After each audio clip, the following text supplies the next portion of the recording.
vamos a leerlo en la palabra de Dios, Mateo 21, 12 al 13. Dice la palabra de Dios así. Y entró Jesús en el templo de Dios y echó fuera a todos los que vendían y compraban en el templo. Y volcó las mesas de los cambistas y las sillas de los que vendían palomas y les dijo: escrito está, mi casa, casa de oración será llamada, mas vosotros la habéis hecho cueva de ladrones. Está fuerte. Ahí estamos hoy, mi brothers. En Mateo 21, 12 y 13, donde Jesucristo, una de las ocasiones, no la única, donde muestra a Jesucristo su disgusto, su enojo, donde la expresa de una manera visible que está molesto, que está enojado. Entra y empieza a voltear sillas y mesas y luego levanta la voz, se dirige hacia la gente y le dice: mi casa será llamada casa de oración o cueva de ladrones. Está bueno este asunto. Así que empezamos ahí, mis hermanos. En ese versículo, capítulo 12, entró Jesús en el templo de Dios. Debido a una conversación que tuve con una familia bien preciosa el viernes, dos familias preciosas, decidimos ampliar un poquito más este asunto del templo de Dios. ¿Ok? Así que por eso le cortamos del 17 hasta el 13. ¿Ok? El templo de Dios. Primero, el templo de Dios, hermanos. Aquí es como dice ahí, el templo de Dios. Vamos a entenderlo un poquito más. El templo de Dios, brothers, comienza con el tabernáculo.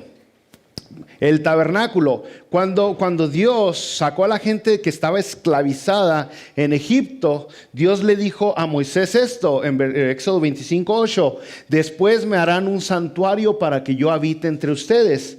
Y se le da todas las especificaciones de cómo tenía que ser ese lugar y se le da el nombre del lugar, el tabernáculo. El tabernáculo viene haciendo esto. Mira, aquí le tenemos una imagen, pero bien chidota lo que era el tabernáculo. Está todo rodeado, es tela por todos lados, tela por todos lados. Aún la muralla que lo rodeaba, tela, ¿ok?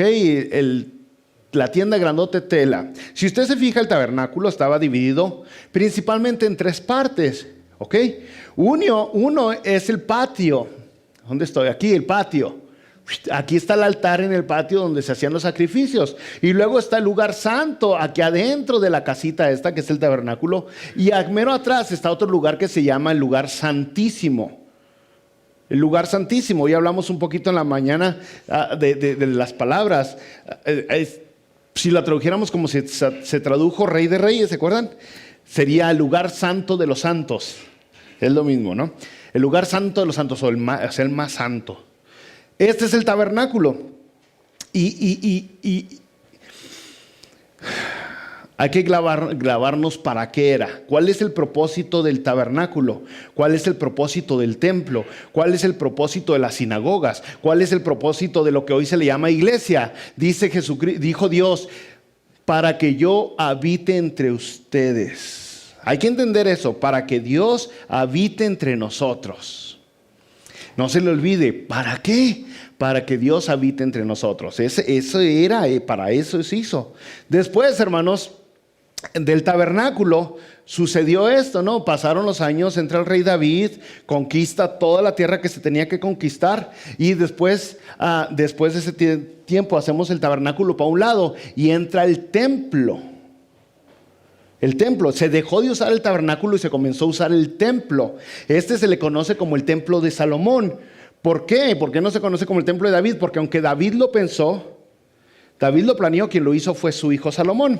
Aquí vemos a David cuando él lo estaba planeando. Fíjese, en 2 Samuel 7:3 dice: aconteció que cuando ya el rey habitaba en su casa, después que Jehová le había dado reposo de todos sus enemigos en derredor, dijo el rey al profeta Natán: mira ahora, yo habito en casa de cedro y el arca de Dios está entre cortinas. ¿Se acuerda el tabernáculo que era? Cortinas. Y Natán dijo al rey: anda y haz todo lo que está en tu corazón, porque Jehová está contigo. Entonces, David planea, hace los planos y todo para hacer el templo, pero Dios le dice: tú no lo puedes hacer, David, porque hay mucha sangre en tus manos. tu hijo lo hará. Y Salomón es el que termina la construcción del templo. Se le llama como el templo de Salomón. Okirokias, ahí está fácil, ¿no? El tabernáculo de aquel lado. Y por cierto, lo puse a escala más o menos. ¿Quién sabe cuál escala? Pero a escala entre ellos. El tabernáculo estaba de ese tamaño y el templo a comparación de ese tabernáculo, del tabernáculo estaba de ese tamaño más o menos. ¿Okay? Pasa el tiempo, la gente se aleja de Dios, llega a Babilonia.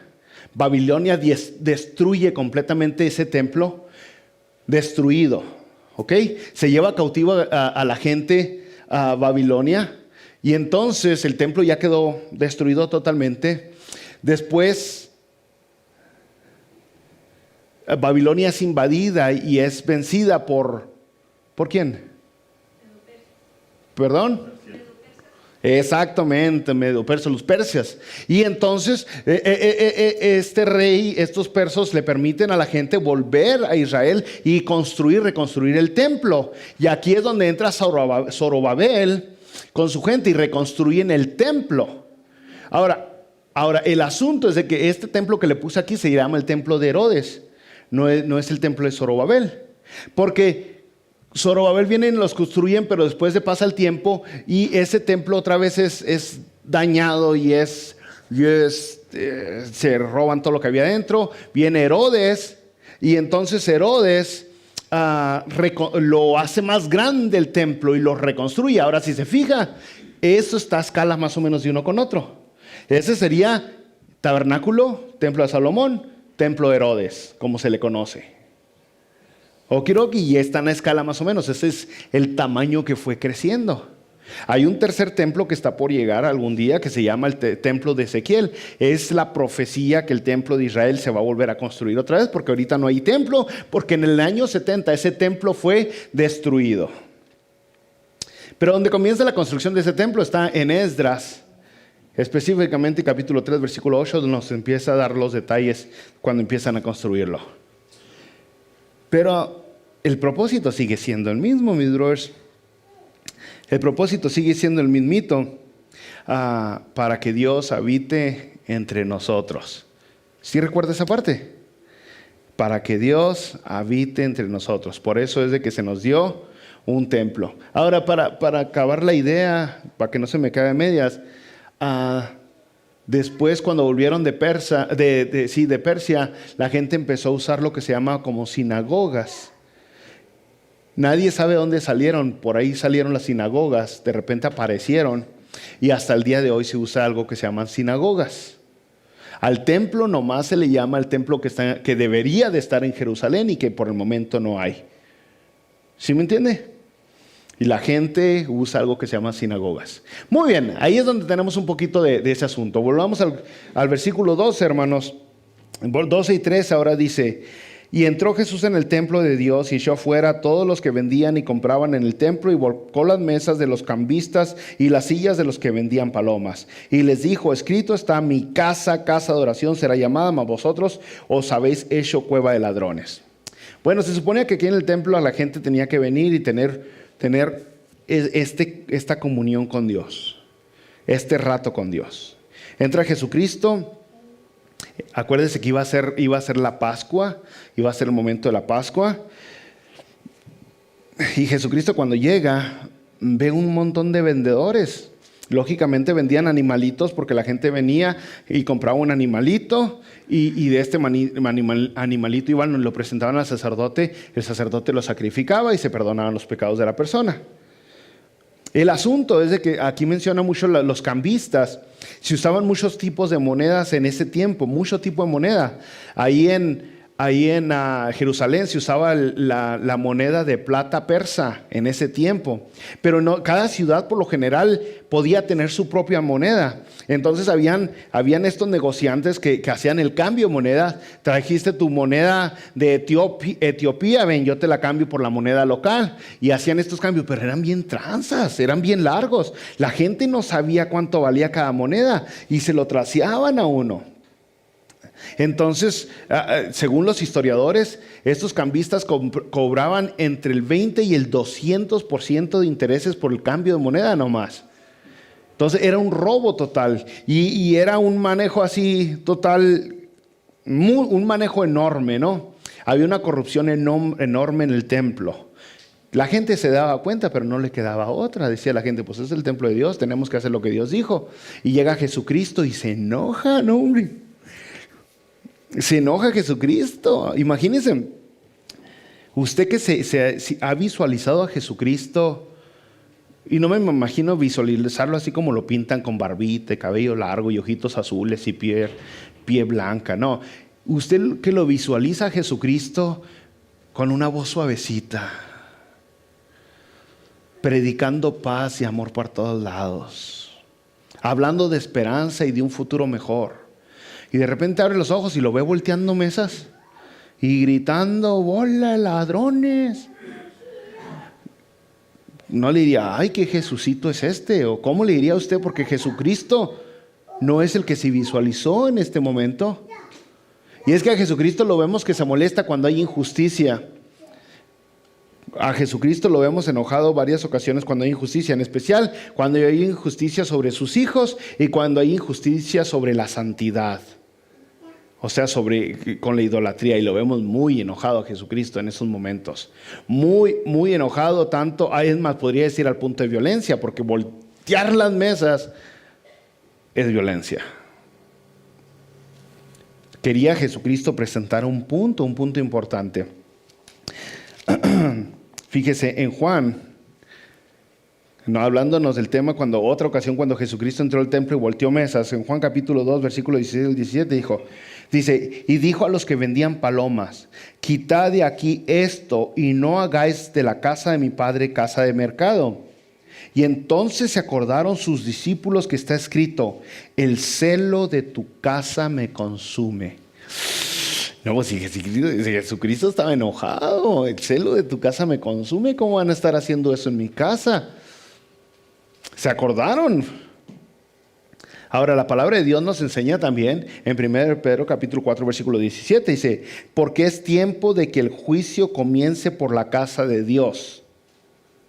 Así es como dice la palabra de Dios. Es tiempo de que el juicio comience por la casa de Dios. Y si primero comienza por nosotros, ¿cuál será el fin de aquellos que no obedecen el evangelio de Dios?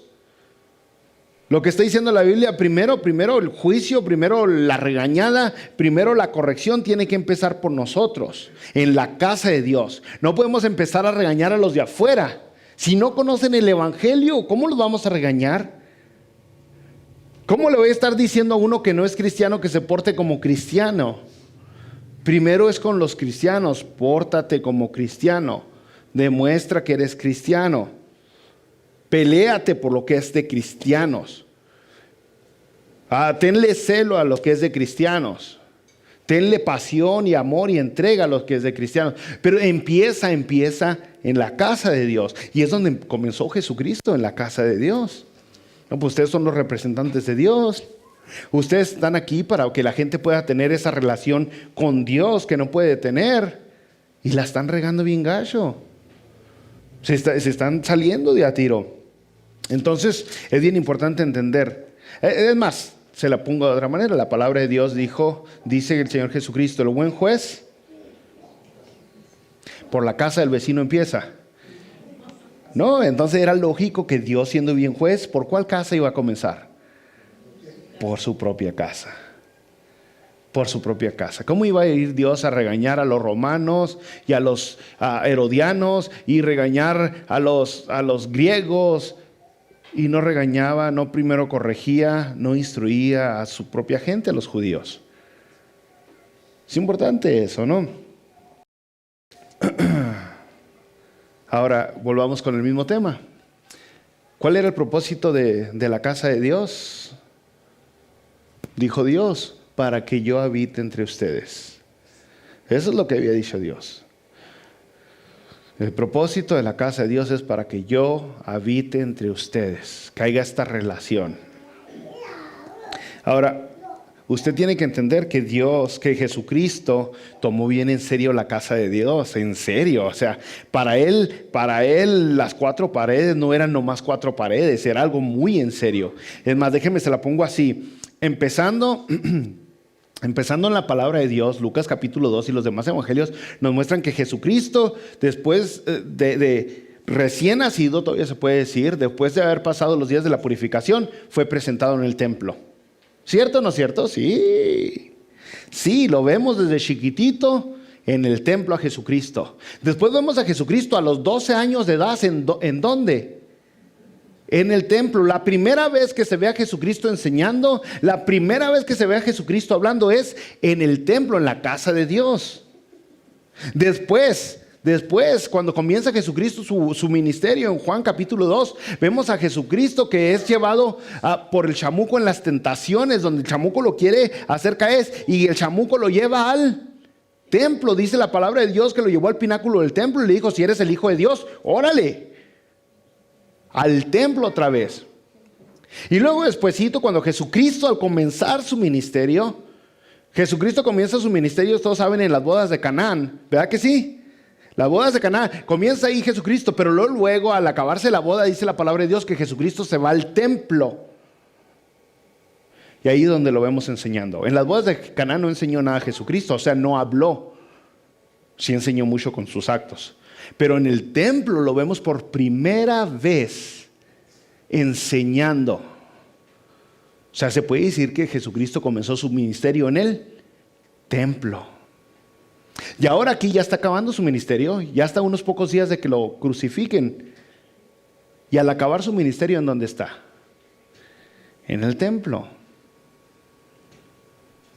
Ahora habrá alguna persona que me diga: no, el templo no era importante para Jesús, no es importante el templo. Como que sí es, está en todas partes. Dios lo buscó por todos lados, Dios lo hizo, Dios dio detallitos de cómo debería de ser, cómo nos deberíamos de portar. Y Jesucristo siempre estuvo en el templo, siempre estuvo en el templo. Así que eso es lo que vemos ahora con Jesucristo. Pero ahora déjeme le doy este asunto. Y nomás no se lo quise escribir porque no quise alargarme mucho. Antes de que se hubiera necesidad de un templo, antes de que hubiera necesidad de un santuario, de un tabernáculo, de una sinagoga, antes de que hubiera necesidad de eso, existía algo que se llama el huerto del Edén. En el huerto del Edén habían árboles, ¿verdad que sí? Y luego la humanidad decidió desobedecer a Dios, entrar en rebeldía y fueron expulsados según el libro de Génesis. Cuando fueron expulsados, dice la palabra de Dios que ahí se quedaron en el huerto del Edén los árboles.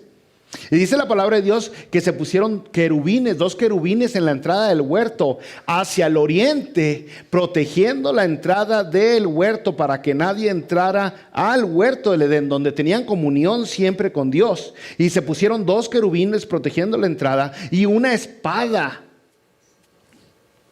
en fuego. Ahora, cuando va usted a la palabra de Dios y ve las especificaciones que se dieron para hacer el tabernáculo y para hacer el templo, y ve las especificaciones y lo que tenía que ver, en el lugar santísimo se da cuenta que estaba rodeado de árboles, el lugar santísimo. Se da cuenta usted que habían en las entradas y alrededor del arca del pacto habían querubines. Y no nomás se da cuenta de eso, se da cuenta que la entrada hacia el templo, hacia el santuario, hacia el tabernáculo estaba en el este. Es la misma entrada donde estaba el huerto del Edén.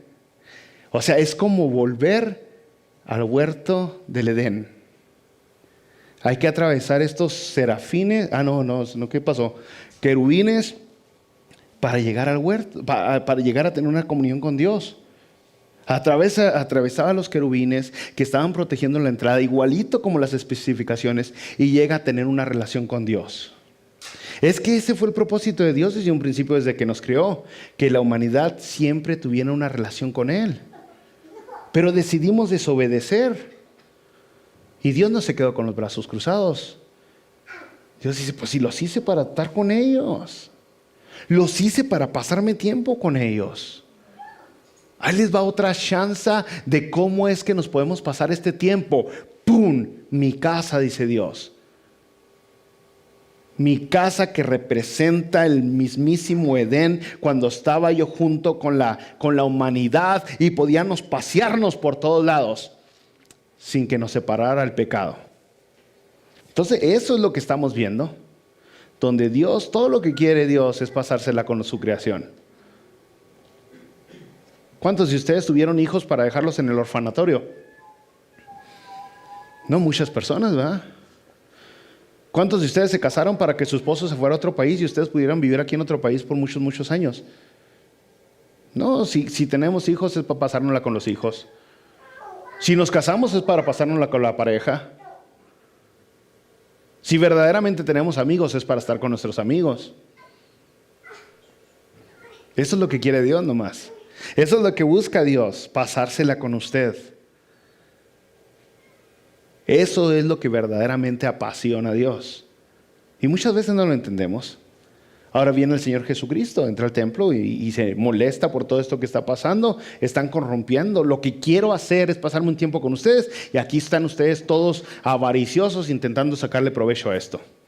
Ahora volvemos a la vida del Señor Jesucristo. Si usted recordará, el Señor Jesucristo viene y nace, y dice el ángel así en Mateo capítulo 1 versículo 23: he aquí, una virgen concebirá y dará a luz un hijo, y llamará su nombre, estate lejos. Así es como se llamó Jesucristo, quédate lejos. No.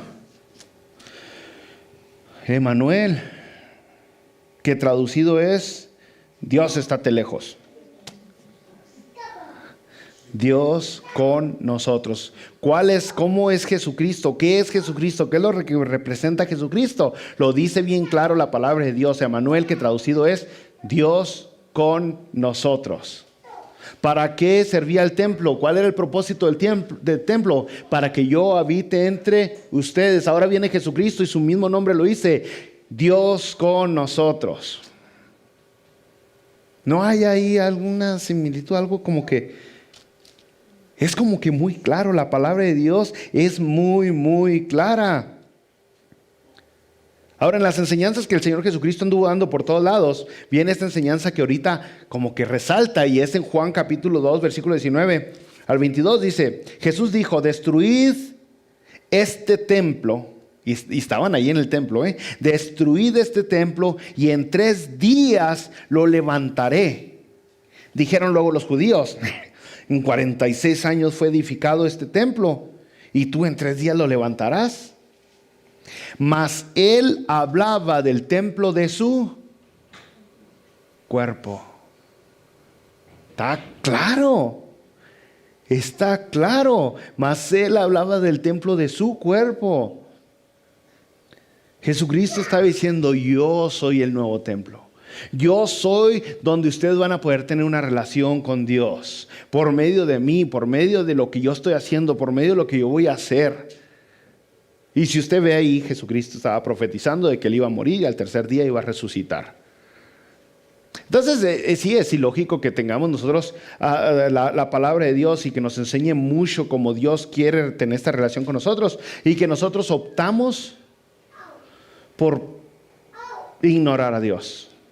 Nuevamente hoy en la escuela dominical hablamos del libro de Cantares, de Cantar de los Cantares, y hablamos de eso, que hablamos del matrimonio, cómo Dios nos ve a nosotros como una relación de matrimonio. Como en el huerto del Edén, la humanidad estaba con Dios como si fuera un matrimonio, unidos con Dios. Vino la rebeldía y hubo un divorcio entre Dios y la humanidad. Hubo una separación, que es lo que quiere decir divorcio. Una separación. Y luego vamos hasta el Apocalipsis y vemos que vienen las bodas del Cordero, donde esa separación que hubo en el huerto del Edén desaparece y se vuelven a casar. Vuelve a haber esta unión. ¿Qué es lo que es un matrimonio? La unión. Y entonces hablamos, podemos darle la aplicación al libro de Cantar de los Cantares, una aplicación espiritual. Si usted hablara con su esposa, si usted hablara con su esposo, las mismas veces que habla con Dios, ¿cada cuándo sería? Si usted cada vez que ora, sería la única vez que platica con su pareja, ¿cada cuándo sería? Y para algunas personas a lo mejor sería nomás una vez a la semana. ¿Y cómo estaría la relación entre usted y su pareja si nomás se hablaran una vez a la semana? Algunas personas posiblemente cada mes. ¿Cómo estaría la relación con su esposa? Y es por eso que tenemos la relación con Dios muy deteriorada hoy, porque hablamos con Él cada vez en cuando. Y entonces momentos para leer la Biblia, momentos para estudio de las Escrituras, momentos para alabar a Dios, para cantar, para orar. No son momentos que la gente busca mucho hoy. Y yo le doy gracias a Dios por todos los que vinieron hoy. Porque la verdad es más fácil no venir hoy, quedarse a ver tele o irse al tianguis, al swap meet, al indio mercado, no sé, a otros lados, y que venir aquí. Es más fácil. Es lo que la gente busca hoy, pero después va a estar diciendo, ¿por qué me siento retirado de Dios? Es lo que la gente va a sentir, me siento lejos de Dios. ¿Por qué? Y luego, ¿qué es lo que viene? Dios me ha dejado. Ah, caramba, ¿cómo que Dios te ha dejado? ¿Cómo se sentiría tu esposa si le haces lo mismo? Hablamos de las relaciones de distancia. ¿Cuánto tiempo duran? ¿Cuánto tiempo duran? Hay otra canción que me gusta, brothers, pero no es cristiana, perdóneme. Es una canción muy bonita que se llama El Muelle de San Blas. Y había una relación ahí larga. No sé cuántos de ustedes oyeron del Muelle de San Blas. Pero ella se quedó llorando en el Muelle de San Blas y nunca volvió a la pareja, pero ella le fue fiel ahí y se hizo viejita y no se cambió las vestiduras por si él llegara no la fuera a desconocer. Y nadie, ¿usted sabe el Muelle de San Blas? No, no. Usted sí, cuando menos. Usted. Y el caso es de que eso está bien bonito, pero no es verdad. Es como melancólico. Ay, qué bonito, qué bonito. Sí, qué bonito. La verdad es que la gente se separan y a los días ya traen otra los condenados. Pero es porque la separación enfría la relación. Y es lo que Dios quiere evitar. Por eso entonces Dios nos dice, vente, pásatela conmigo. Mantengamos calientita la relación. Mantengámonos juntos en la relación. Por eso Jesucristo dijo, este templo lo vas a destruir y al tercer día lo voy a levantar. Está hablando de su templo. Así que Jesucristo, hermanos, Jesucristo, como usted lo quiera ver, es Dios encarnado. Esa es la conclusión que vemos. Juan capítulo 1, versículo 1 y luego Juan capítulo 1, versículo 14, juntando los dos, dice así: en el principio era el verbo, que es la palabra, que es Jesucristo. En el Reina Valera 1960 dice: en el principio era el verbo y el verbo era Dios y el verbo era con Dios. Y aquel verbo fue hecho carne y habitó entre nosotros y vimos su gloria, gloria del unigénito del Padre. Juan 1.1, Juan 1.14. ¿Lo quiere más claro? No hay manera de ponérselo más claro. Habitó entre nosotros. Ahora, lógicamente, podemos ir a la palabra de Dios y nos damos cuenta que Dios quiere seguir habitando entre nosotros. Ahí al final de Mateo, Jesucristo lo puso bien claro. Dijo, y aquí yo estoy con vosotros todos los días hasta el fin del mundo. Habitó entre nosotros. Yo estoy con vosotros todos los días hasta el fin del mundo.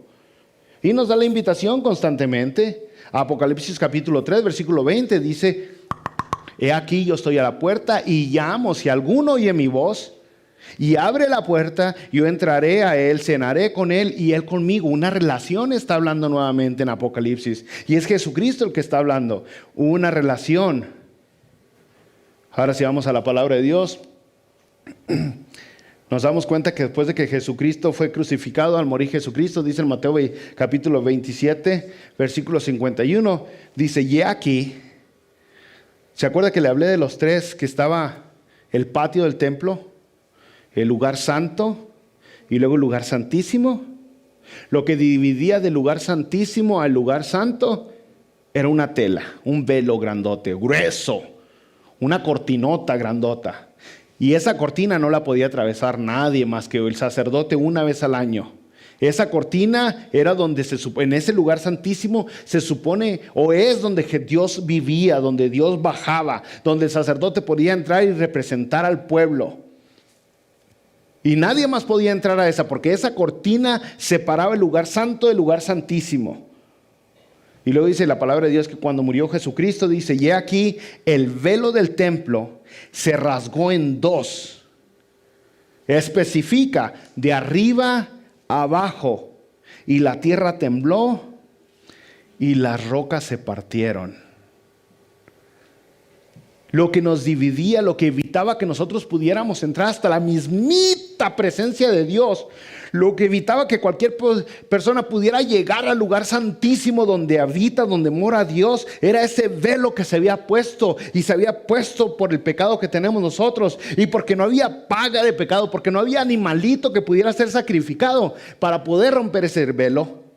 Y por lo tanto la relación con Dios no podía ser permanente, no podía ser constante, no podía ser a diario, porque había pecado en nuestras vidas.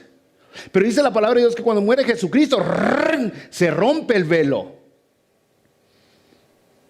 Se rompe el velo. Significativo, sí. Mucho. Muy significativo. Y aquí donde por primera vez en la historia, desde el huerto del Edén, usted puede tener una relación con Dios todos los días, cualquier hora, cualquier instante, en cualquier lugar. No tiene usted que esperar hasta el domingo para tener una relación con Dios. La relación con Dios puede ser a diario. Lo único que le estorbaría es usted mismo, porque Dios está dispuesto. Por eso la palabra de Dios nos motiva ahora en esa profecía tan importante que dice: buscar a Dios mientras pueda ser hallado. Hoy es el momento, hoy es el tiempo. Ya para acabar con Apocalipsis, brothers, algunas personas que sí, tengo algunas que me han dicho: voy a esperar hasta que avance un poquito más el tiempo. Más adelantito voy a entregarme bien a Dios. Más adelantito. Y tuve una persona que tuvo el descaro de decirme: en el tiempo de la persecución me voy a entregar a Dios. Y tomando las profecías muy literales, dijo: cuando todos sean arrebatados y yo vea que ya se fue un montón de gente que desapareció, que ya fue el arrebatamiento o el rapto, como es conocido comúnmente, entonces yo voy a entender, me dijo, y me voy a entregar a Dios. ¿No entienden? Ahorita tenemos algo. Jesucristo otra vez dijo: he aquí yo estoy con ustedes todos los días hasta el fin del mundo. Ese se llama el Espíritu Santo. Tenemos el Espíritu Santo, que es el que nos convence de pecado. Y si ahorita en este tiempo, en esta temporada que estamos, no somos convencidos de pecado, una vez que pase eso, dice la palabra de Dios que va a ser quitado su espíritu sobre la tierra. ¿Qué te va a hacer que te convenzas de pecado? Nada. Si ahorita con la extra ayuda que tenemos de parte de Dios, batallamos para reconocer que estamos en error, una vez que esa ayuda, que es el Espíritu Santo, se retire de esta tierra, va a ser imposible. Yo sé que algunas películas lo ponen bien bonitos, como que, ay, este se arrepintió. Va a ser muy difícil, hermanos. El Espíritu Santo va a ser retirado. La presencia de Dios va a ser retirada sobre esta tierra. Además, posiblemente hasta el velo del templo se lo vuelva a tejer. Vamos a orar. Padre, en el nombre de Jesucristo, te damos gracias por este tiempo. Esta escritura que tuvimos hoy, 2 versículos, Padre, pero con una enseñanza tremenda, enorme. Ahora ayúdanos a entender este asunto, lo importante que es. Importante que nosotros podamos tener una relación contigo, no con las sillas, no con los brothers, pero por encima de con las personas, contigo, una relación verdadera. Una relación continua y constante. Ayúdanos, Padre, porque todos nosotros necesitamos mejorar. Tenemos mucha tela que cortar. Tenemos malos hábitos que cambiar. Tenemos un corazón, Señor, que tú tienes que enderezar y limpiar. Y solamente contigo lo vamos a poder lograr, Padre. Por eso, en el nombre de Jesucristo te rogamos, ayúdanos a ver la importancia de tener una relación diaria, constante contigo. En el nombre poderoso de Jesucristo. Amén.